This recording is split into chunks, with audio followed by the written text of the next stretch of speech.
Okay. Is it bringing it up for you? Brian, can you see the screen now, Brian?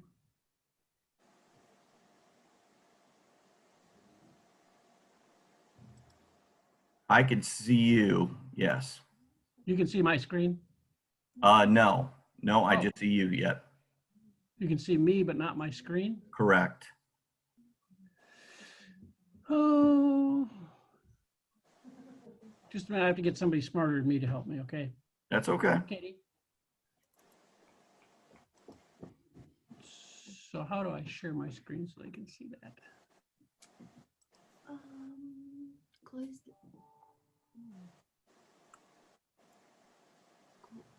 Go back to this. Click on it. What is that arrow mean? Click on that real quick.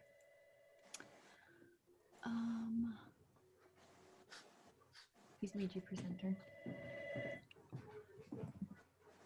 So can I just click on it?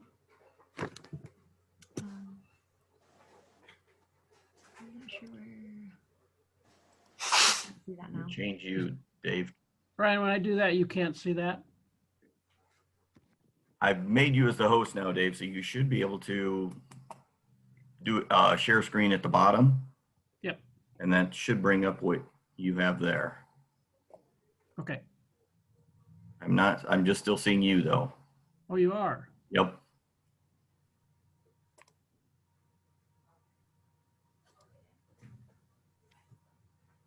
There we go. Now it's up, Dave. Now your video's going. Okay. You're good. Okay. Thank you, Katie. I suppose if we do enough of these, eventually we'll figure out how to do these. I see a few familiar faces. Hi, Jim. Hey, how are you? I'm good. How are you? Good. All right. So I don't know exactly what you folks wanted, but I was just going to walk you kind of through what 7 of our members sustained on August 10th. So 7 have had some level of damage, the majority of it, and I'll show you a map here in a second, but 4 of them sustained most of it. Jim, just south of you up there, they lost Lawn Hill. That was the only facility that Prairie Land had that was affected, or Innovative Ag, excuse me. Now I gotta advance my screen. So, how many of you ever heard the word DeRico before August 10th? I remember the first time I heard it on the radio and I thought, what in the heck is that? But obviously it's become much more common to all of us now, and we all are very familiar with the concept. So one of the things the governor was really pressuring us for was a number on the amount of grain storage that was lost. And I kept telling her, you know, I apologize, Governor, but we don't know yet. And to be honest, we still don't know today. We're still assessing the damages that were done. We came up with a number originally of 57 million bushel of commercial upright storage. It was either severely damaged or destroyed. And when USDA calculates on-farm storage, they don't actually calculate that. They say we raised X number of bushel of corn, 2.2 billion bushels, for instance. There's 60 million bushel of commercial storage. So whatever didn't go to commercial must be on-farm. So we assume, and that's always been about 50-50 in Iowa. So we assume there was another 60 million bushel of on-farm storage lost. Somewhere I saw a week ago, somebody had pegged it at 75 million bushel of on-farm storage. So I don't think anybody will ever know that number for sure because it's just a backed into number. The insurance claims we have, actually, this is from about a week ago. I had 300 million. I think by the time we're done, it'll probably approach $400 million in damage. And I'm going to say this several times, we're still going through the process of assessing it. I'll share a few things we learned about it, but one of the things that we struggled with the first week is most of these facilities didn't have any electricity. So you couldn't turn anything on to find out if it would actually run. We had Senator Grass and his staff out and gave a tour of 3 facilities, and there's one of the facilities I'm going to show you had a 100-foot overhead conveyor. And from the ground looking up, it looked fine, but when you got up closer, you could see it was wrinkled a little bit. And that's really a a big deal to us, because if those things aren't lined up right, we end up with hot bearings. And we don't like hot bearings around grain dust, because that's really a bad thing. So I think we're going to be doing a lot of that for the next month, is just trying things to see if they run. I'll share you with one of the things that many people are really concerned about is these fans, because if they sustained 140-mile-an-hour winds blowing into that fan, I can't imagine that it didn't damage the bearings and the spindles and all the mechanical in there. I think one of the things they'll have a long tail on is that fan might run fine for 2-3 years, but 4 years from now, it's going to no longer run. And, you know, it should have run for 20 years, but it's going to take 2-3 years for some of this stuff to show up. By the way, if you have questions, just stop or raise your hand or whatever.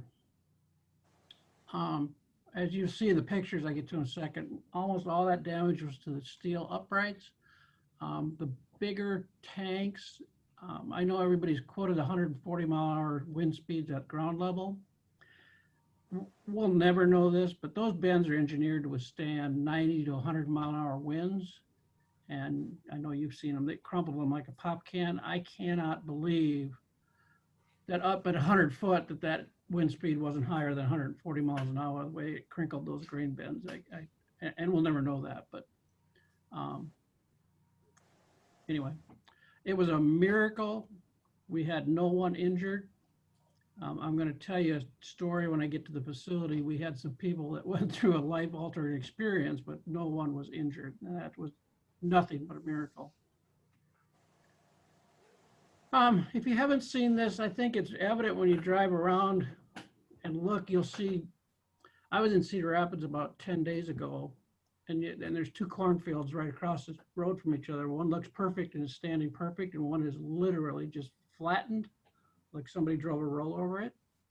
I think when you look at this storm, you can see it kind of bounced across the state of Iowa, and you could see the intensity where it was over by Cedar Rapids was the worst of it, but you can see it kind of bounced, and that's why I think we saw this sporadic damage in two facilities right across the road from each other. One was decimated and one wasn't even damaged at all. So that's LeGrand, which would be over by Marshalltown if you're not familiar with it. This is the story I was going to tell you, and let's see if I can move these pictures out of the way. Anyway, there's a foundation over here. There was a brand new grain bin that had never had a bushel of corn in it. It was just brand new this year. That storm came in so fast that in many cases, these locations were finding out about it from other locations farther to the west, calling ahead and telling them, hey, this is really, really damaging. You better take safe cover. This facility had gotten a call from another key co-op location, and they had 4 millwrights out finishing up that grain bin foundation you can see there. They were unable to get to the office, which would be right here, as fast as that storm moved in. There was 2 electricians and 2 millwrights, and they literally crawled into the plenum, or that tunnel that's in the foundation for the air inlet to come in. And they rode that storm out in that plenum, in that concrete foundation, while that 700,000 bushel grain bin got ripped off its foundation. I can't even imagine what an eerie feeling that had to be laying in that concrete plenum while that grain bin was getting ripped off its foundation. That's actually the conveyor I was telling you about. When you look at it, it looks fine, but when you get underneath it, you see just little wrinkles in it. And it's really concerning, because you can't run anything that's not lined up perfect, because if you get a hot bearing, that's really bad combination with grain dust. So this facility, for instance, there's about 4 million bushel there that are damaged. They're going to re-roof. Some of the rafters on the west end of this have to be replaced to put new steel on here. But what they're going to do for this fall is they've actually leased the farmer's bean field just to the north of it. You can't see it in the picture. And they're going to put a ring out there, and they'll be able to hold 1 million bushel of corn in that temporary storage ring. Part of it, and it was an issue immediately, and it still is, how much grain storage was lost, but how much corn is there? You really don't know how much corn you're going to receive, because I don't know exactly how much of that's ever going to get harvested. if they do harvest it, this is a really big concern of ours is what's the quality of that grain going to be coming in? Because if it's, and I think most of you have enough ag background, if it's light test weight and really 30% moisture, I don't know if we can store that grain and even preserve the quality of it. And I think that's going to be a horrible position everybody's going to be in this fall, as these poor guys are going to be out there trying to harvest this corn that's down so bad and then not be able to market it once they do get in.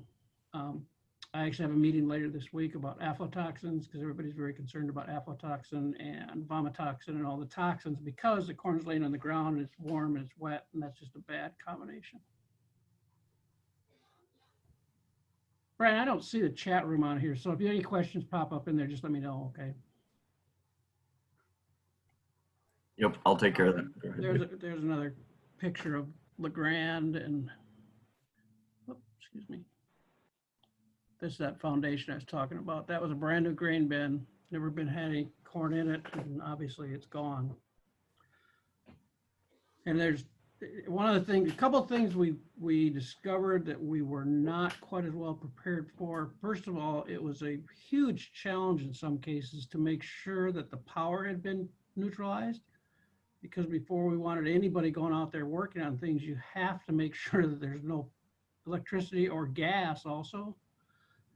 And that turned out to be a bigger challenge than we thought, because everybody thought we knew how to turn the electricity off, but how do you shut the whole facility down?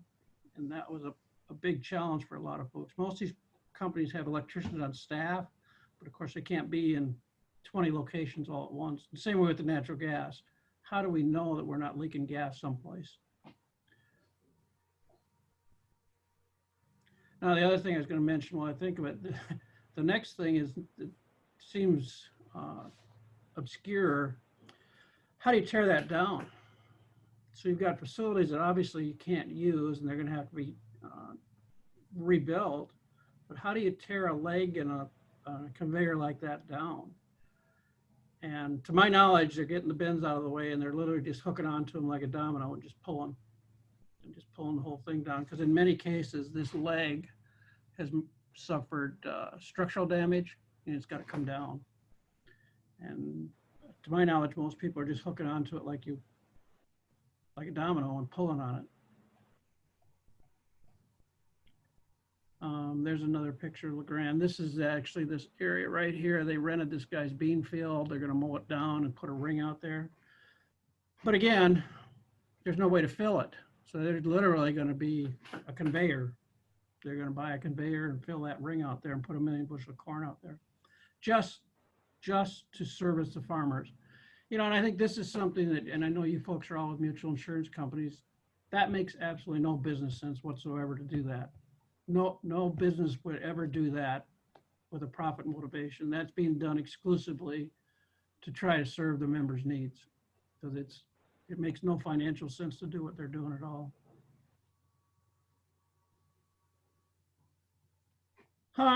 That's Luther, which would be just south of Ames here, a little bit west. Again, I'd point out, you can see these smaller bins weren't damaged at all. Now, in their defense, some of those, all of these bins that were destroyed were empty. Anything that was full of grain was fine, and some of those smaller bins did have some grain in them. But that's where I just wonder what the wind speed actually was at 120 foot, which most of these would be at the eve. To crumple a grain bin like that, it's designed to handle 100-mile-an-hour winds. It just had to be phenomenal. One of the things that I have been quite amazed at is how quickly we're getting reconstructed. This happens to be Heartland. Heartland had 31 facilities that were damaged, something on the order of 80 bins. They are working today, and they think they can get reconstructed probably something between 10 and 12 million bushels of corn that will be ready for fall, which I just find unbelievable that you can put up that much storage. One of the driving factors is whether the foundation is still usable or not. In a lot of cases, when you look at these foundations, they look fine. But when those grain bins, there's a footprint that ties those bins into the foundation. If they were yanked off it, in a lot of cases, the anchor bolts got pulled out and that foundation was structurally damaged. So when you look at them at first, you think they're fine, so you start doing integrity tests on them and they're not. But if the foundation's usable, we're getting steel tanks back up. And again, we're gonna have probably 10 to 12 million bushel of corn storage rebuilt in, well, 6 weeks effectively. Again, the bottleneck on most of these is you can probably get the bin jacked and get the infrastructure back in. It's the wiring, getting the electrician back, enough electrician power to get back in and get those wired is probably the limiting factor. Another picture of Luther. Slater would be just straight south Ames here. Here's one thing I want to make sure to point out. Well, they actually, you'll notice this on several. The farthest west bend is obviously damaged, but it's standing. But you got almost this, I forget the term, but it's like an airplane wing, where that wind came around just like it would in an airplane wing and picked up velocity and took out the second and third bend, even though the first one was damaged, but it was standing. But one thing I wanted to point out here, look at all the metal trash out in this bean field. I have no idea how that guy's ever going to combine that and how many years he'll be finding nuts and bolts and washers and all the remnants laying out in that bean field. I mean, it's one thing to walk it and find 10-foot sheets of sheet metal, but there's got to be anchor bolts and nuts and pieces of metal out there he'll be finding for years.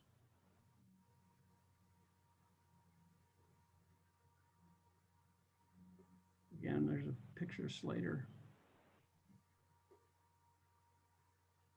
One thing, if you're familiar with Slater, Syngenta has a seed plant in Slater, and I know a lot of that seed corn was flattened. In fact, I have a good friend that worked down there, and 2 days after the storm hit, he was on his way to Puerto Rico to start trying to grow another crop of seed corn because they lost so much seed corn that he's down in Puerto Rico trying to create a supply chain so we have some seed corn for next year.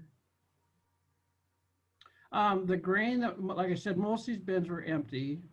The grain that was there had to be salvaged.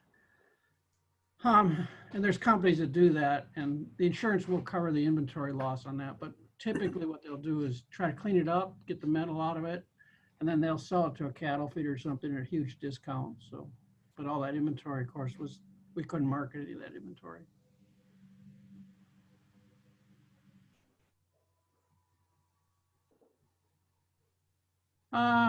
That happens to be Senator Grassley's ag staff person. I just took a picture there, and again, it's cut off. I think the next one you'll see it better.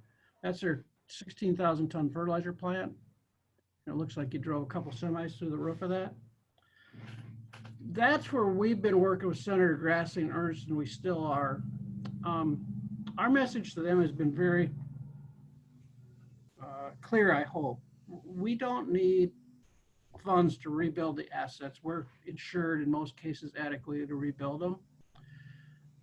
But the soft costs that we're going to have on this, that no insurance company is ever going to pay. So this is 16,000 ton of fertilizer they lost. But more importantly, for this fall to put fertilizer on, they're going to have to haul fertilizer from either Muscatine or Dyke, which would probably be 40, 50 miles. Nobody's going to compensate them for all that freight. In the same way, back in that temporary ring, they're going to spend probably $600,000 to take that grain this fall from farmers, and no insurance company is going to pay them for that. So what we've tried to communicate to them is all these soft costs are going to come right off our balance sheet and income statements. We can borrow money, CoBank will finance it, but it's going to cripple our ability going forward the next 4 or 5 years to keep adding assets like we would have if we hadn't been decimated by this storm. So we've been working very closely with both senators, trying to find a way to infuse some cash back on these balance sheets for the soft costs. Which you guys are insurance people, you know that. Soft costs add up enormously. That happens to be Midway. It's part of Mid-Iowa Co-op. If you'll remember, about 9 years ago, Mid-Iowa was hit with another straight line wind, and they rebuilt this entire facility. So that whole facility is 9 years old, which in grain asset wise is a pretty new facility. Mike thought he'd be able to use that one tank that's standing there and maybe get one other back up. But again, what they're going to try to do is allow farmers to deliver here and haul it away as fast as they can so farmers can keep delivering here. Well, the freight on that's going to be just astronomical.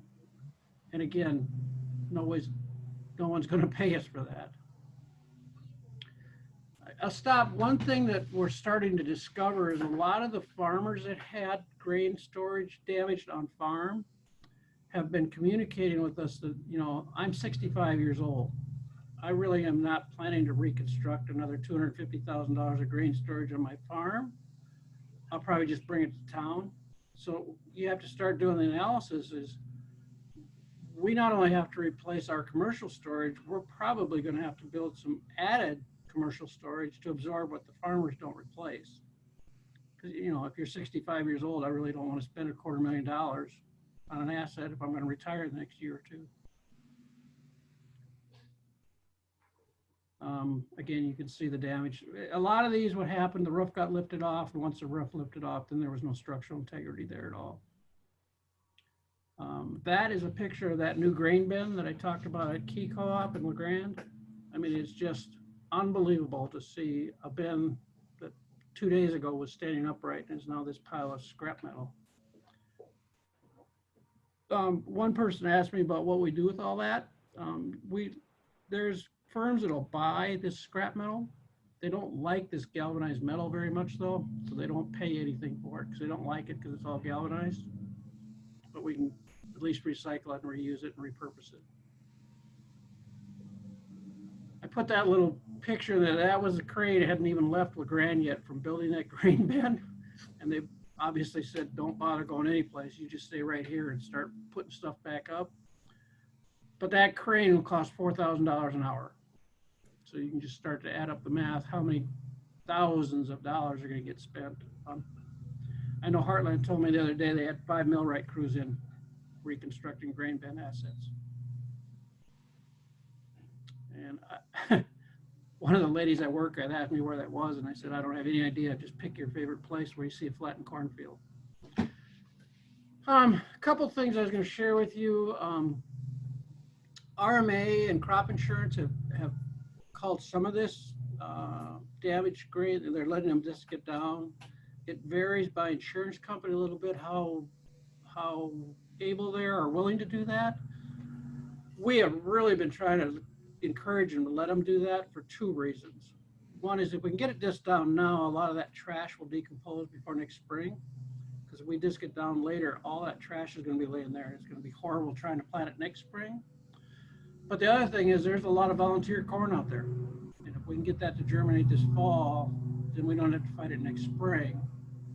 If we disc it down and it doesn't germinate this fall, next year's just going to be awful trying to deal with all that volunteer corn coming up from what we disc in. So I'm really hoping they'll start to let more people disc it in. Some are letting them disc it in. They got to leave test strips. Some are saying you got to try to harvest it, which is just going to be really painful because it's going to be a slow, arduous process trying to harvest some of this stuff. So that's kind of what I had, Brian. I'll just stop and see if you guys have any questions or comments. Remember, if you're on mute and you have a question, you can either just type on your chat, press down on your space bar, and that will temporarily unmute you. Feel free to ask any questions or type in the chat room. Get Dave here. So Nationwide insured 4 of those facilities. Mars had 1 and Austin Mutual had 1. So Nationwide, of course, they have an attachment point like you guys are familiar with. Actually, there's a Nationwide individual in our boardroom, and he actually said these losses are going to pale compared to what they're going to take in California. Their losses are going to be much more substantial in California than they are here. I guess I have a question. Oh, go ahead. Dave, is this going to put any of the co-ops in financial strait? Are we going to see No, consolidation mergers? Not in the short term.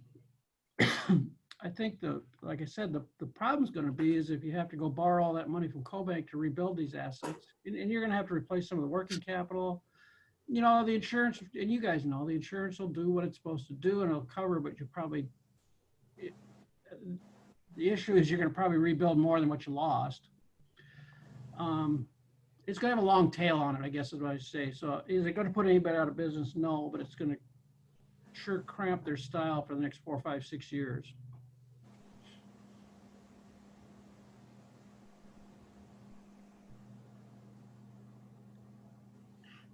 I No, guess, again, I know you guys have seen this, but basically it started about Carroll, came across on Highway 30, about Highway 20 was the north end of it, and then it went south of Des Moines, probably, I don't know, half hour, 45 minutes, just strip right down through there. One of our members has about 2/3 of their assets in Illinois, and he said there was corn damage over there, but it seemed like once it crossed the river, it quit doing all the structural damage. It was just corn flat, and they didn't lose it. They lost 3 facilities here in Cedar County, but they didn't lose anything across the river.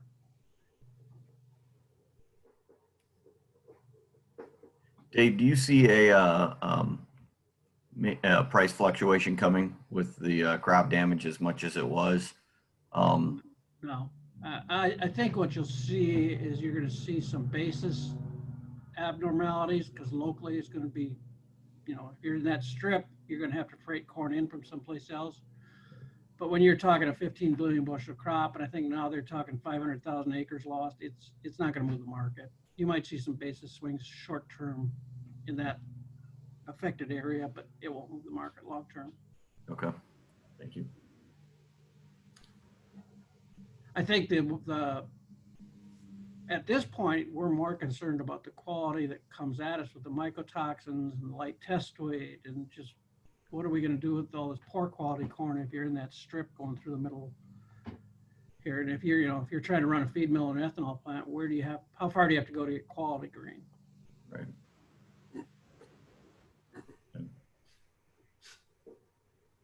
Dave, we're thinking that we might be seeing more on-farm storage erected because of this, of some of the losses. And you're That were saying, affected? yeah, we've had a lot of obviously grain bins on farm taken out.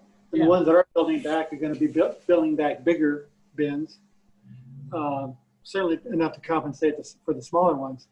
And you're thinking maybe the other way around? Well, I think it's going to vary. I mean, well, I think there's 3 scenarios. Sorry, I had to turn my volume up a little bit so I can hear you guys. I think you could play out 3 scenarios. You're going to have that 65-year-old farmer who's going to say, you know, it makes no sense for me to rebuild all that infrastructure here to use it for a year or two because you'll never get the value out of it if you rent it to somebody else. I think there's some farmers, the banks are going to have opinions about whether they get to rebuild those assets because if they have that infusion of cash, given the economics, I think the banks may have some influence on where that money ends up, whether it's back in assets or some of it's used to solidify a balance sheet.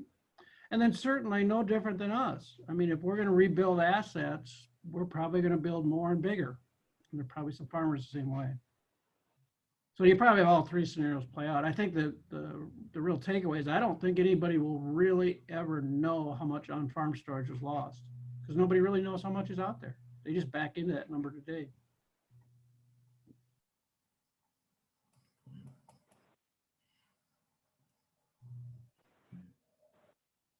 There's really, there was only one facility that had any damage that was not a co-op. ADM had a facility in Keystone. And they're not a member of us, so I don't visit with them that much. My understanding is though ADM has all those assets self-insured, so I doubt if you'll ever see that replaced.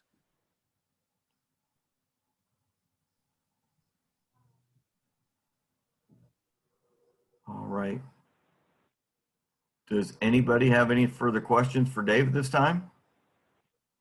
I would, I was on a call this morning and one of the they had a safety meeting this morning and the one director said, we'll probably, this tail will last 3 to 5 years before we ever get completely behind us. The cleanup, the rebuilding of the assets and getting everything repositioned, it's not like it's just going to go away in 6 months or 12 months.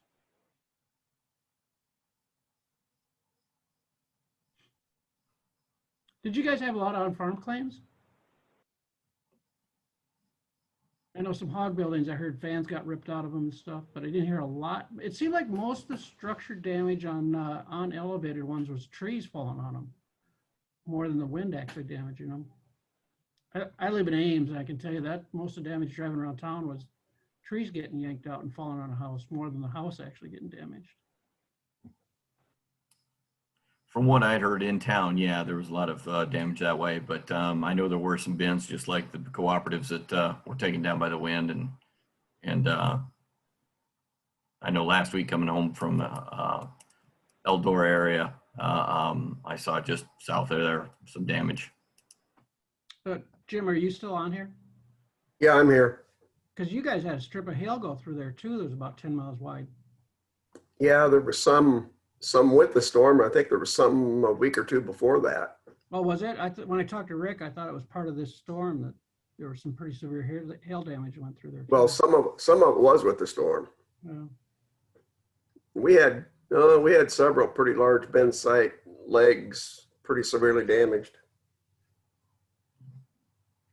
along with a lot of other stuff. Yeah, and unfortunately, Jim, and I mean, I'm not blaming anybody for this. Those farmers are going to have to wait to get a millwright in there because I'm pretty sure they're going to come to us before they go to an individual farmer. Oh, it's going to take a long time. Because, you know, we're going to keep them busy for the next 2 years nonstop.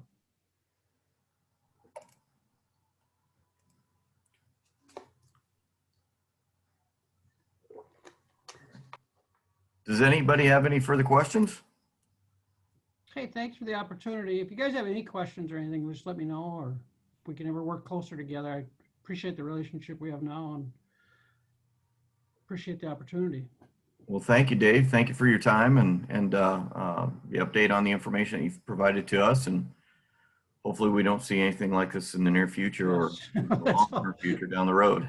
I'm sure you're no different than the rest of my members saying we can just end 2020 now and move on. I'm about done with fighting this whole year. I think that's a very similar attitude a lot of people have at this point. So, You know. all right. Well, thank All you, right. everybody. Thank you for the opportunity. Take care. Good. Take care. Have a good day.